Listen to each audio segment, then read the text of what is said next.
महाराष्ट्र राज्याचे माजी उपमुख्यमंत्री दबंग नेते कालकथित अजितदादा पवार यांच्या अपघाती नाही तर विमान घातपाताच्या चौकशी अपघाताची नसून त्यांचा घातपातच झाला आहे आणि या दुर्दैव घटनेला आज महिन्याच्या वर उलटून गेलेला आहे.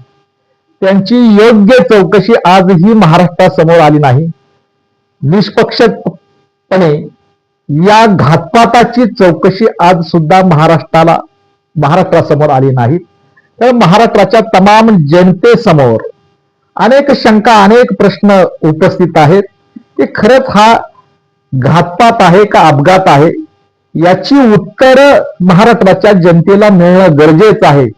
आणि त्या दृष्टीने राष्ट्रवादी शरद पवार गटाचे नेते माननीय रोहित पवार यांनी जे डिटेल्स केडर टाईप जे डिटेल्स महाराष्ट्रात आणि दिल्लीमध्ये घेतली, त्याच्यामध्ये त्यांचे डिटेल्स दिलेले आहेत, जे प्रश्न उपस्थित केलेले आहेत, ज्या शंका उपस्थित केलेल्या आहेत, त्याची सुद्धा योग्य पद्धतीनं दखल घेणं गरजेचं आहे. त्याची सुद्धा चौकशी होणं गरजेचं आहे.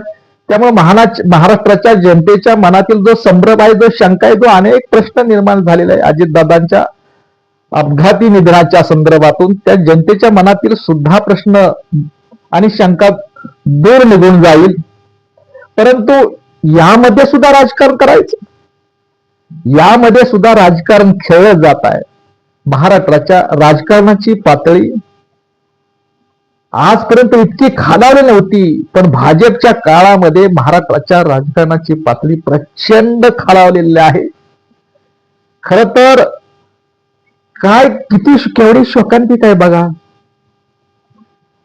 महाराष्ट्र राज्याच्या सध्याच्या उपमुख्यमंत्री सुनेत्रा पवार यांच्या नवऱ्याच्या म्हणजे अजितदादा पवार यांच्या घातपाताच्या चौकशीची साधी एफआयआर सुद्धा दाखल होऊ नये हो. मग सर्वसामान्य जनतेचं कसं होत असेल काय? उपमुख्यमंत्र्याच्या नवऱ्याच्या घातपाताच्या चौकशीचा संदर्भात साधी एफआयआर दाखल होत नाही तर महाराष्ट्राच्या सर्वसामान्य जनतेचं कसं होत असेल? अजितदादा, तुमचा किती रुबाब होता, किती दबाव होता, किती दरारा होता. महाराष्ट्राच्या प्रशासनावर जर मजबूत पकड कुणाची असायची तर ती अजितदादा पवार यांची असायची, हे मान्य करायचे सर्व लोक. विरोधी पक्ष सुद्धा, सत्ताधारी सुद्धा, सर्वसामान्य लोकांना हे माहीत असायचं. काय महाराष्ट्राच्या प्रशासनावरती मजबूत पकड असणारा दबंग नेता म्हणजे अजितदादा पवार. परंतु तुमच्या विमान घातपाताची चौकशीची तक्रार आणि साधी एफआयआर सुद्धा नोंद होऊ नये, साधी एफआयआर सुद्धा दाखल करता येऊ नये. आणि तेही तुमच्या बारामतीत अजितदादा तुमच्या घातपाताच्या चौकशीची साधी एफआयआर दाखल होणे बारामतीत केवढी मोठी शोकांतिक आहे, फार मोठा खेद वाटतो. खरंच तुम्ही म्हणायचा राजकारण लय वंगाळ रे बाबानो. काय म्हणायचं तुम्ही? राजकारण लय वंगाळ रे बाबानो. हे शब्द तुमचे किती खरे ठरले आणि तेही तुमच्याच घातपाताच्या मृत्यूच्या संदर्भात हे खरं ठरावं, फार मोठा खेद वाटतो. मला या निमित्तानं म्हणावंसं वाटतं की खरंच अजितदादांच्या अपघाती निधनाबद्दल जर तुम्हाला खरंच वाईट वाटत असेल, महाराष्ट्राच्या बारामतीमध्ये अजितदादाच्या अंत्यविधीला जो लाखोचा समुदाय गेला होता, तो घैवरले होते. सगळ्यांना धक्का बसला होता. आणि खरंच तुमच्या अजितदादांच्या घातपाती निधनानं तुम्हाला खरंच वाईट वाटत असेल आणि तुमच्या डोळ्यातील अश्रू जर खरं असतील तर राष्ट्रवादीच्या सर्व कार्यकर्त्यांनी, सर्व आमदारांनी जोपर्यंत अजितदादा पवार यांच्या घातपाताच्या चौकशीची एफआयआर दाखल होत नाही, त्याचं योग्य कारण पुढे येत नाही, त्याच्यावरती संबंधितावरती कारवाई होत नाही, तोपर्यंत होत नाही याचा निषेध म्हणून सर्व राष्ट्रवादी अजितदादा पवार गटाच्या सर्व राष्ट्रवादीच्या कार्यकर्त्यांनी आमदारांनी राजीनामा द्यावा आणि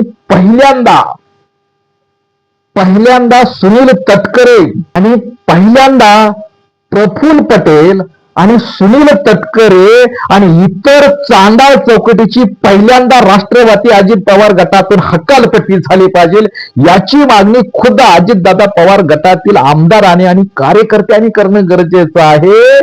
अन्यथा राष्ट्रवादी पक्ष, अजितदादा पवार गट, राष्ट्रवादी पक्ष हा भाजपची बटीक आणि सेल विभाग झाल्याशिवाय राहणार नाही आणि पटेल, तटकरे आणि इतर चांडाळ चौकटीची मालकी राष्ट्रवादी अजित पवार गटाच्या वरती झाल्याशिवाय राहणार नाही.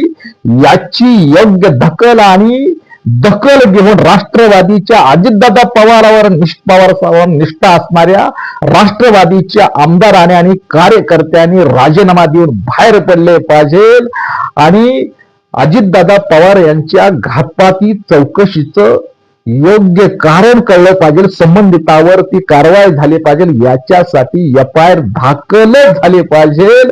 आणि रोहित पवार आणि अमोल मेटकरी यांनी जे प्रश्न उपस्थित केले, जे शंका उपस्थित केल्या त्या संदर्भामध्ये त्याची उत्तर सरकारने दिले गेले पाहिजे आणि महाराष्ट्राच्या जनतेची शंका सुद्धा दूर होईल. त्यामुळे केंद्र सरकार आणि राज्य सरकारने याची दखल घेणं गरजेचं आहे.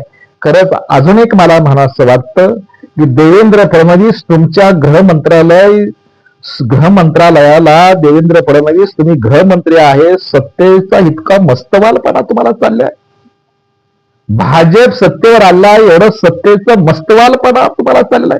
तुम्ही मुख्यमंत्री म्हणून सुद्धा अपयशी ठरलाय आणि गृहमंत्री म्हणून सुद्धा तुम्ही महाराष्ट्राला नकोसे झालेला आहे. थोडे प्रचंड घटना घडलेल्या आहेत. तुमच्याच सहकारातील तुमचाच एक सहकार मित्र असणारा माजी उपमुख्यमंत्री कालकथित अजितदादा पवार यांच्या चौकशीची मागणी त्यांचेच पुतणे असणारे रोहित पवार आणि सर्व कुटुंब आहे आणि सर्वसामान्य जनतेच्या मनातील प्रश्न आहे, त्या संदर्भात तुम्ही त्यांच्या बारामती सुद्धा एफआयआर दाखल होऊ दिली नाही.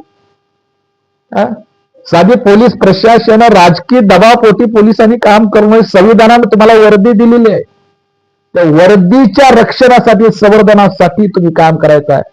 राजकीय पक्षाच्या मग सत्ताधारी असून तर विरोधी पक्षाच्या दबावाखाली पोलीस प्रशासनानं काम करू नये, तर संविधानाच्या रक्षणासाठी आणि जनतेच्या रक्षणासाठी एफआयआर दाखल करून घेणं हा सर्वसामान्य नागरिकाचा अधिकार आहे. सुप्रीम कोर्टाचा तसा जीआर आहे. एफआयआर दाखल करून घ्या, मग त्याच्यातील सत्यता चौकशीच्या अंती चौकशी तपासाअंती त्याच्यातील सत्यता पडताळून पहा आणि तुम्हाला तो अधिकार आहे ना. यामध्ये काही तथ्य नाही असं कोर्टात तुम्ही सांगू शकता, परंतु पहिल्यांदा एफआयआर तर दाखल करून घेतली पाहिजे.